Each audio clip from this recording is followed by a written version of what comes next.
The destroyer was a vibrating cage of noise, a tiny sentinel burning itself out on the radar picket line off Okinawa. It was April 12, 1945.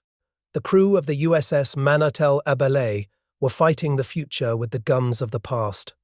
The Combat Information Center was a chaos of green phosphorescent blips. The air was thick with shouted coordinates using the clock code. A voice screamed, "Contact!" 9 o'clock low, range 3,000 yards. Every man on the bridge felt the rhythmic, violent shudder of the ship's 5-inch guns firing their proximity-fused shells. The muzzle flash momentarily blinded the already strained eyes of the lookouts. The heavy metallic tang of burnt cordite rolled back over the superstructure, mixing instantly with the humid, stale air of the Pacific. This 5-inch fire was aimed at the conventional attackers, the Zeks and Vals, still employing their desperate high-angle dives. The close-in gunners, the men manning the twin 40mm Bofors mounts, knew their true enemy was something else entirely. They were braced against the gun shields, enduring the constant vibration that made aiming a physical ordeal. Then came the new contact. Not a plane, but a streak of doom. A Japanese Betty bomber, crippled but determined, released its payload at 23,000 feet. The weapon was the Oka Model 11, the dreaded Baka bomb, a manned, rocket-powered missile. The man spotting the release saw a trail of light brownish smoke, a horrifying visual cue preceding the weapon's arrival. The Oka pilot, strapped into his plywood coffin, began his terminal dive. The speed was instantaneous and terrifying. The missile accelerated toward a terminal velocity of 630 miles per hour, closing faster than any conventional aircraft. The 40mm gunners, aiming for the standard 3,500-yard maximum effective range, suddenly found their engagement window had shrunk to a horrifying 13 seconds. The command came, "Hold it! Hold it!" The twin Bofors hammered out their stream of tracer, the yellow lines arching into the sky. The 20mm Oerlikon gunners poured lead into the screaming target at nearly 500 shots per minute, but the speed was too great, the reaction time too short. The Manatel Abele's captain threw the helm hard over, attempting a desperate, violent maneuver that felt less like naval strategy and more like a final prayer. The roar of the Bucker's rocket motor drowned out the ship's own machinery. That terrifying sound was the true voice of aerial warfare, a sound the world's navies had spent 20 years trying and failing to silence. The ensuing impact was a catastrophic explosion that tore the destroyer apart. It was the final, brutal punctuation mark on a decades-long technological failure. How did the world's greatest navies find themselves fighting the guided missile of 1945 with glorified machine guns? The answer lay in the technological and strategic struggles of the interwar period. The revelation began in the late 1920s. Gunnery trials conducted by the U.S. Navy confirmed the worst fears of commanders like Admiral Frank H. Schofield. The battleship was a sitting duck. Aircraft attacking out of the sun or using cloud cover were virtually invisible until the moment they committed to the dive. The simple math of the problem was nightmarish. To hit a target moving at 300 knots, while the gun platform beneath you pitched violently in a heavy seaway, required calculating range, height, speed, and fuse time simultaneously. Relying on visual estimation and coincidence, rangefinders was useless. The target was moving 2 miles a minute, and the inherent time lag in calculating a solution, the dead time between observation and the shell leaving the barrel, meant the target was always somewhere else. Paradoxically, the nation most constrained by treaty found the sharpest focus. Forbidden from building capital ships, the restrictions of the Treaty of Versailles spurred the German Navy to concentrate its meager resources on technological leaps in stabilization and predictive fire control. They recognized that the biggest problem was not the projectile, but the platform itself. By the late 1920s, German engineers were experimenting with complex stabilized gun mountings. Early tests revealed serious problems with the gyros and with data transmission, but the Germans persisted. This relentless focus on stabilization, pressing development further than any other navy, led to the distinctive spherical director shield, the famous nodding head featured on the Scharnhorst class by 1933. Their specialized computers smoothed noisy input data, recognizing that raw, instantaneous rates were too chaotic to use. Germany had forged a crucial early lead in solving the problem of ship motion. Meanwhile, the Royal Navy, armed with tradition and substantial budgets, struggled with complexity. Their answer was the high-angle control system, an intricate analog computer housed in bulky, exposed directors. The internal debates over its design were a microcosm of the entire struggle. Engineers debated complex geometric feats versus simpler, rate-based approaches. The complexity was immense, relying on the mathematically demanding log-R plot. This method guaranteed that predicted fuse times would be too short near the point of closest approach, precisely where a hit was most needed. The operator, clustered around the fire control clock, was constantly fighting the machine. He was manually feeding data and correcting for errors that ranged from wind effect to irregular fuse burning. Across the globe, similar struggles played out. France adopted a mechanical approach, rejecting abacuses for graphic solutions, but their M1930 computer would not enter service until 1944. Italy invested heavily in sophisticated optics and fire control systems that were judged to be ahead of contemporary achievement. They even utilized a unique flyplane technique to simplify calculations. Even a small Dutch company developed a surprisingly effective tachymetric stabilized director system adopted by the Swedish Navy, a testament to the fact that innovation was desperately sought everywhere. But even the most advanced systems of the late 1930s were designed for aircraft moving at 150 to 200 knots. They could not cope with the 400-knot dive of a German Stuka or the 600-knot terminal velocity of a rocket-propelled missile. The world had built the threat of the air faster than it could build the defense against it. The frantic, doomed defense of the USS Manatella Bila in 1945 was simply the inevitable conclusion of a technological race that the ship's gun had lost 2 decades earlier. The war came not with a bang, but with a terrifying, high-pitched scream. By 1940, the theoretical inadequacy of interwar anti-aircraft systems was brutally exposed by the German Luftwaffe. The shock began in Norway, where sustained land-based air attacks pulverized British naval forces, forcing a desperate re-evaluation of armament and tactics. German medium bombers and the dreaded Stuka dive bombers were achieving the impossible, sinking fast destroyers off Crete in May 1941. The Royal Navy's formidable anti-aircraft batteries, the pride of the fleet, were failing. The ultimate, catastrophic lesson arrived 7 months later. Off the coast of Malaya, on December 10, 1941, the new battleship HMS Prince of Wales and the battlecruiser HMS Repulse, modern symbols of British naval power, were ambushed by 88 Japanese aircraft. Vice Admiral Sir Tom Phillips, who had previously argued fiercely for fighter cover, was killed aboard the Prince of Wales. He became a tragic victim of the very absence of land-based fighters he had desperately sought.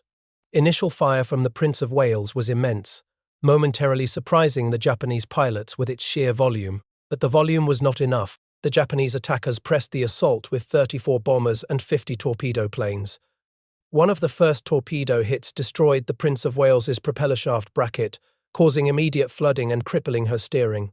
Without air cover, the 2 capital ships were terrifyingly vulnerable. The loss was a global declaration. The age of the undefended capital ship was over. The scramble for solutions became frantic. The traditional close-range naval weapon, the Vickers pom-pom nicknamed the Chicago Piano, was deemed insufficient. It required a mountain of ammunition, and crucially its early marks lacked the tracer ammunition that gunnery officers had noted was essential for compelling attacking pilots to jink and break off their attack runs.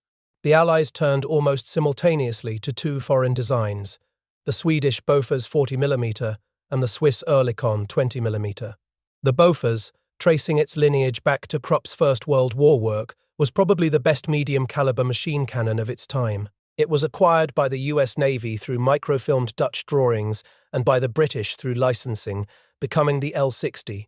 The Oerlikon, employing a simple, reliable, advanced primary ignition blowback action, was considered the first weapon truly effective against dive bombers. Its mechanism had an unparalleled appetite for dirt and grease, which never stopped its operation. The Royal Navy initially favored the Oerlikon's reliability. Meanwhile, the US Navy, recognizing the need for heavier impact, began the massive production of the Bofors in twin and quadruple mounts. The US Navy eventually produced over 130 to 3,000 mounts by the war's end.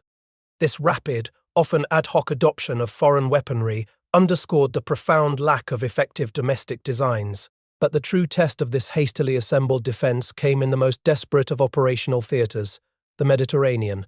The pedestal convoy of August 1942, aimed at resupplying the starved island of Malta, became the crucible where the Royal Navy experienced the peak of sustained, coordinated Axis air attack. It was a harrowing 5-day operation that Prime Minister Churchill would later lament had effectively run the Royal Navy out of the Mediterranean. The convoy, comprising 14 fast merchant ships, was a beacon for every German and Italian aircraft within range. For the men of the escort, the battle was a grueling green nightmare. The air was saturated with the smell of diesel and the thick, acrid cloud of burnt cordite. On August 11th, the carrier HMS Eagle was torpedoed and sunk by a German U-boat. This instantly halved the fleet's fighter cover. The next day, Stukas attacked HMS Indomitable, diving through smoke and scoring hits that set the carrier ablaze, further crippling the ability to launch defensive fighters. Commodore Bodham Wetham, watching the relentless approach of the enemy, saw the shadowers arrive like a huge flight of nightmare locusts flying 30 to 40 feet above the water. Axis forces employed new, disorienting tactics, dropping large cylindrical objects on black parachutes to confuse fleet maneuvers before the torpedo attacks began. The anti-aircraft cruiser HMS Scylla, a key escort, hammered away with its guns, the deck vibrating violently under the continuous recoil. Lookouts on the open director platforms, exposed to the wind that cut like glass, pressed pedals to relay information to the switchboard below. Their eyes burned from constant vigilance against the hazy, sun-drenched sky. The gunners, struggling with complex systems like the Hasemeyer-Bofors, mount a difficult proposition to keep in full working order that demanded skilled maintenance poured out fire. But the limitations of the British Type 285 radar were keenly felt. Its broad beam was incapable of distinguishing individual aircraft in the mass raids. This forced commanders to resort to the desperate tactic of the umbrella barrage. Destroyers, like the Isaac Swears, equipped with the Hasemeyer system, fired shells intended to burst at a predetermined 4,000 or 8,000 feet. They created a wall of flak intended less to destroy and more to deter.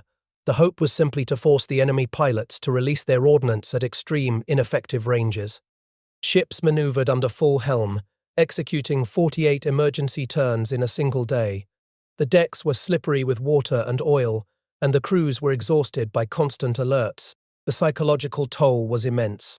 The persistent, overwhelming nature of the attacks wore down the crews. Men who had survived previous sinkings began to exhibit the telltale signs of shell shock. The sheer number of aircraft approaching, often over 40 torpedo bombers in a single wave, dropping their weapons within 2,000 yards, made the air defense officer's job an impossible nightmare of target designation. The pedestal convoy lost 9 out of 14 fast merchant ships. The operation laid bare the critical deficiencies in the Royal Navy's anti-air defences. These included a lack of effective radar-based fighter direction, an over-reliance on the volume of fire rather than precision, and systems that broke down or proved too complex under the relentless pressure of combat. It confirmed that without air superiority, no matter how rapidly fired, could guarantee survival. The era of shock was over. The age of forced, brutal adaptation had begun. The Pacific, however, offered no such breathing room. The American Navy, driven by the total loss of its pre-war battle line at Pearl Harbor, was forced into a radical, existential pivot, the Carrier Task Force. The initial engagements of 1942 Coral Sea and Eastern Solomons were bloody affirmations of the Royal Navy's Mediterranean misery. The US Navy's anti-aircraft fire was unable to stop a determined air attack. It merely reduced its effectiveness by forcing pilots to release bombs and torpedoes at extreme, less accurate ranges. The 1,000-yard effective range of the new 20mm Oerlikons was a death sentence against torpedo bombers that closed twice that distance in seconds. The immediate tactical response was concentration. Admiral Nimitz, learning from the chaos, ordered the adoption of a tighter screen around the carriers. He pulled supporting cruisers and destroyers closer to protect the vital flight decks. But tactical proximity alone was not enough. Survival required the immediate seamless integration of detection, command, and engagement. The solution emerged not from the deck, but from the depths of the ship itself. This was the Combat Information Center, or CIC. It was more than a mere plotting room. It was the nervous system of the entire task force. Radar data capable of detecting a tiny training aircraft at 20,000 yards was centralized here. The CIC finally unified the control of fighters and guns, establishing a real-time tactical picture. Commanders could now allocate resources instantly, moving beyond guesswork and imperfect visual intelligence. The integration of the Mark 37 Fire Control Director was the next critical step. This director was paired with the Mark 19 or Mark 39 analog computers. These sophisticated systems finally overcame the old limitations of analog computing, allowing for accurate, stabilized fire control at medium and long ranges. They could successfully track targets moving up to 275 knots. Yet, even the Mark 37 had limits.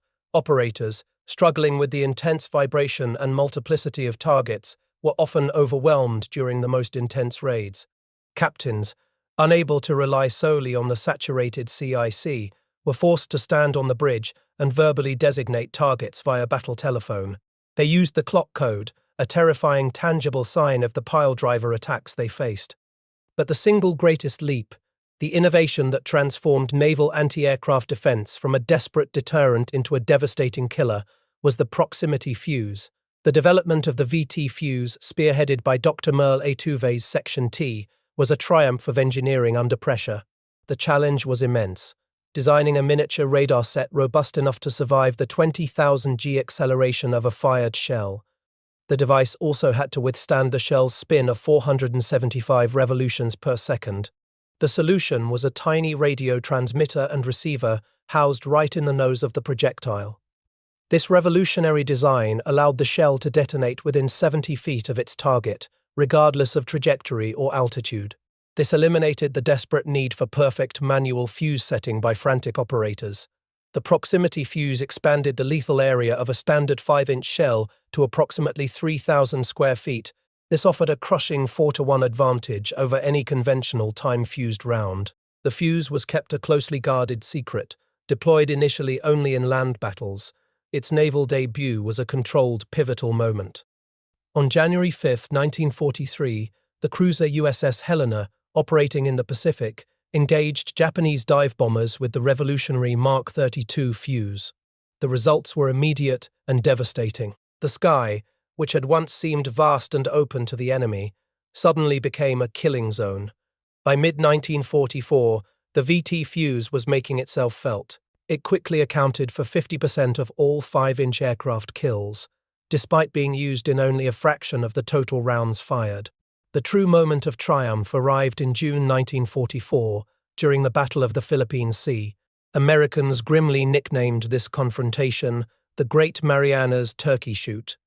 Task Force 58, the Fast Carrier Task Force, was the culmination of 2 years of brutal forced evolution. It was a behemoth of integrated power, 3 carrier task groups, escorted by fast battleships, repurposed as mobile anti-aircraft fortresses. All these ships were linked by the CIC and armed with the deadly VT fuse.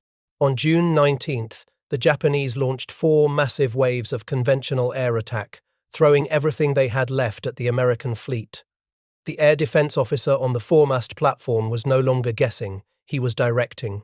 The Japanese pilots, many less experienced than their predecessors, flew into an invisible, technologically superior meat grinder. The engagement began at long range, directed by the search radars. When the Japanese aircraft finally broke through the combat air patrol, they faced a wall of fire unlike anything seen before. The 5-inch 38s, now firing proximity-fused rounds, spat shells that exploded not on contact, but in mid-air. Aboard the battleships like the North Carolina, the 5-inch gunners worked at a furious pace. The triple fuse setters on the guns automatically received data, feeding the stream of VT-fused shells. The air was a deafening cacophony of explosions, the sky blooming with black puffs of flak that were now instantly lethal. The Japanese conventional air power was crippled in a single devastating day. The US Navy claimed 875 Japanese aircraft destroyed in the air. While anti-aircraft guns accounted for only 27 of the confirmed kills, the majority falling to the US fighters directed by the CIC, the combined integrated system was overwhelming. The sheer volume of accurate proximity-fused fire acted as a terrifying curtain, forcing the few surviving Japanese pilots to jettison ordnance and flee. The The turkey shoot was the definitive proof that the US Navy had solved the problem of conventional aerial warfare, but the technological arms race offered no final victory. The devastating defeat of their conventional air force left Japan with only one logical, desperate path. The war against the guided missile was about to begin. The pivot to suicide tactics was not a strategic choice, but a desperate final act. The catastrophic losses of the turkey shoot convinced Japanese commanders that conventional attack runs, with their mere 2.7% hit rate, were simply a waste of irreplaceable pilots. Rear Admiral Takejiro Ohnishi, architect of the Kamikaze strategy, believed only a pilot willing to die could penetrate the overwhelming American defenses. The statistics bore out his grim logic. The average kamikaze attack boasted a terrifying 27% hit rate. This new threat, essentially a human-guided missile, demanded a fresh, agonizing response from the Allied navies. For the British Pacific Fleet, or BPF, operating thousands of miles from home, the new reality was particularly galling. They were fighting the war of 1945, with the technological struggles of the 1930s still clinging to their ships. The BPF, which had adopted US-style formations and tactics, found their existing systems badly outclassed. Their high-angle control system, or HACS, and the fire control computer, products of that protracted interwar design struggle, were now deemed unsuitable for blind fire. They were incapable of handling the high speeds of the kamikazes. A 1946 report stated bluntly that the HS, even with modern improvements, was simply not sensitive enough. The BPF's close-range defense, too, was insufficient. The 20mm Oerlikon, beloved for its reliability, was now dismissed as too light to stand a reasonable chance of destroying an aircraft making a suicide attack. British gunnery evaluations in March 1945 concluded that one Bofors, or pom-pom, was equivalent to two Oerlikons in stopping power. The realization was clear. The day of the 20mm weapon was over. The BPF scrambled to implement an Add More Bofors program, stripping ships of torpedo tubes and Oerlikons to make way for heavier 40mm mounts. This urgency led to improvised solutions, like the boffin mounting. This was a single Bofors hastily adapted onto an Oerlikon Mark V mount in Australian dockyards. Crewmen, already battling the dilution of technical ability that plagued maintenance, found complex systems like the Hayes-Meyer Bofors a difficult proposition to keep in full working order. Yet those who managed to keep it running developed considerable confidence in the gear. The technological gap was psychological as much as physical. The British felt the persistent inadequacy, the galling realization that their equipment was perpetually behind the state-of-the-art achieved by the US Navy.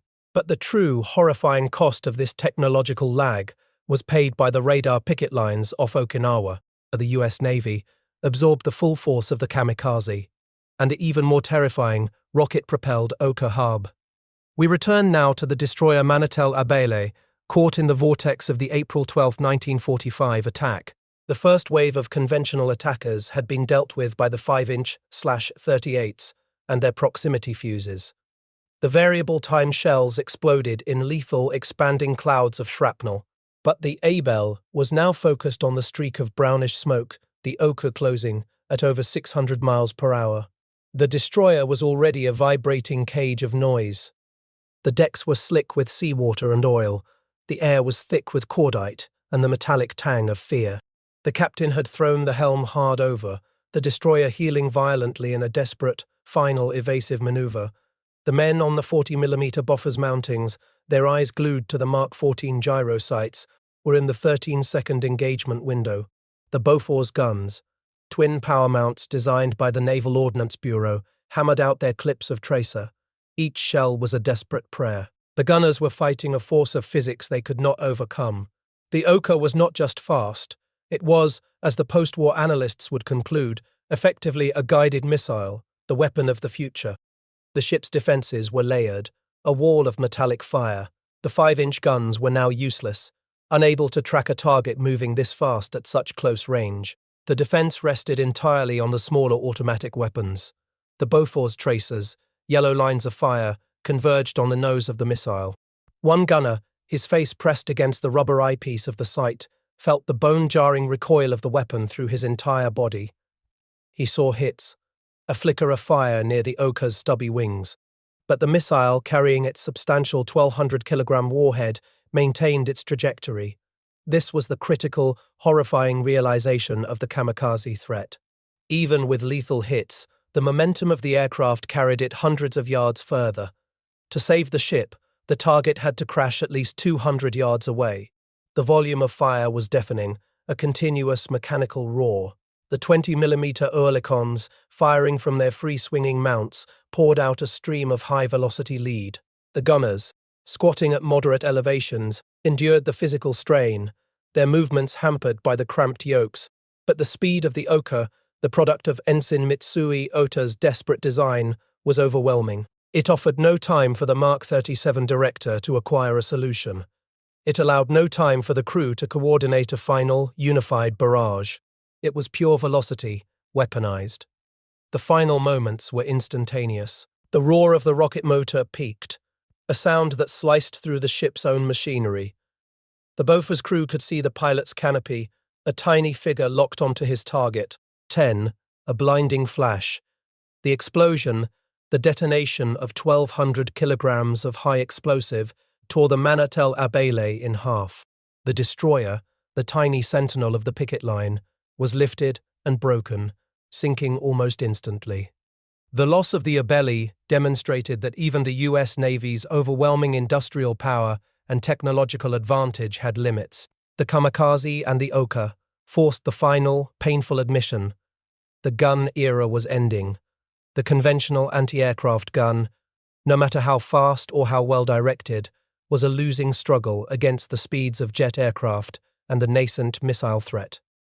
The lessons learned in the interwar period, the relentless focus on stabilization, tachymetric calculation, and the eventual triumph of radar and the proximity fuse had won the war against the conventional bomber. But the sinking of the Manat El Abele by a pilot in a plywood rocket confirmed that the next phase of naval warfare missile defense had already begun.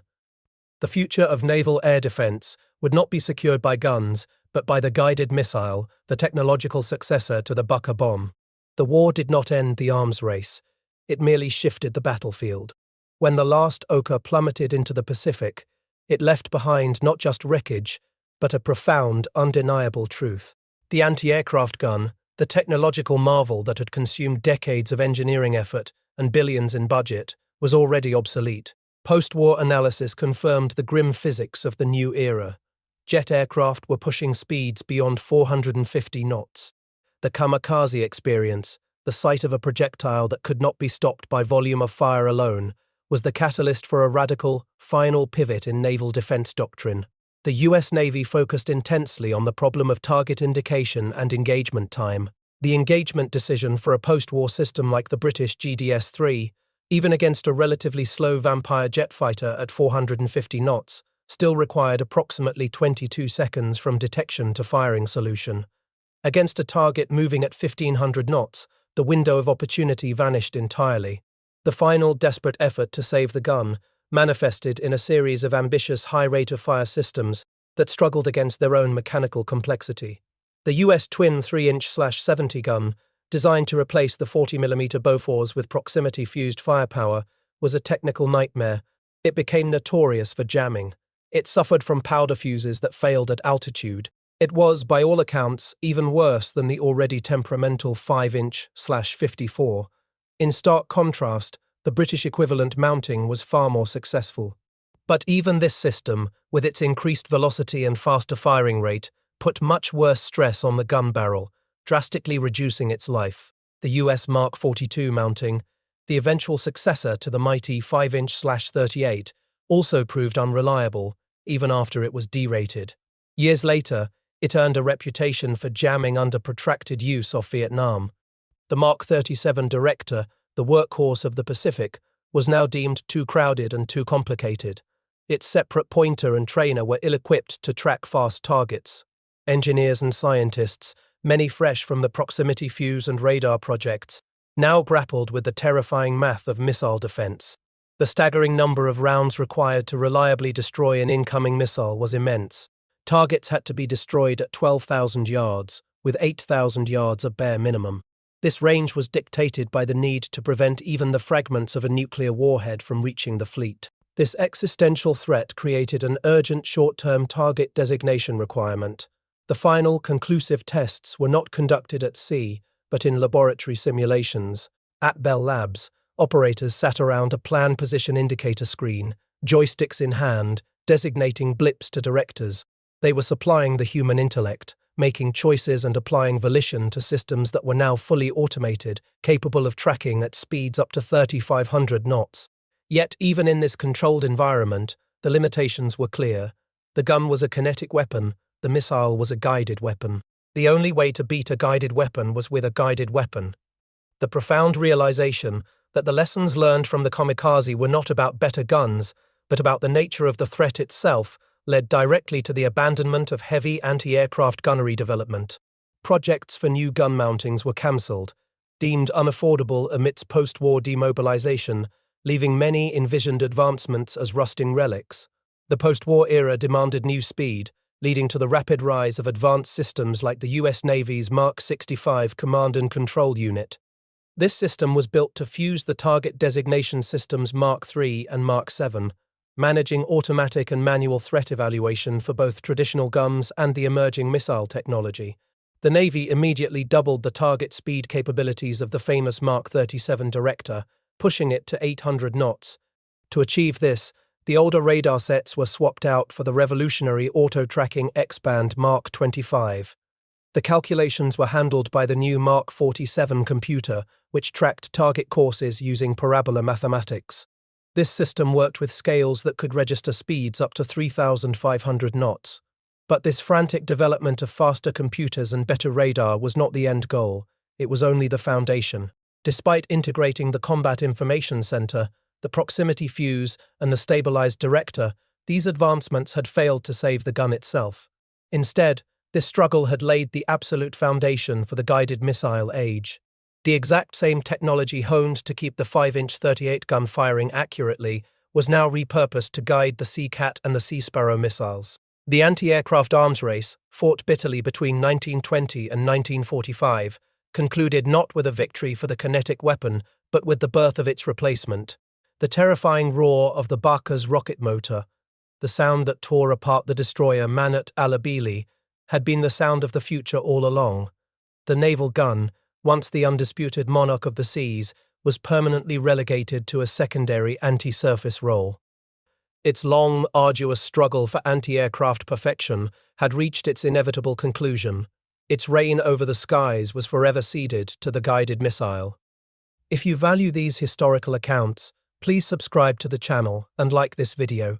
It helps us preserve these stories. And, please, share your own memories or thoughts in the comments below.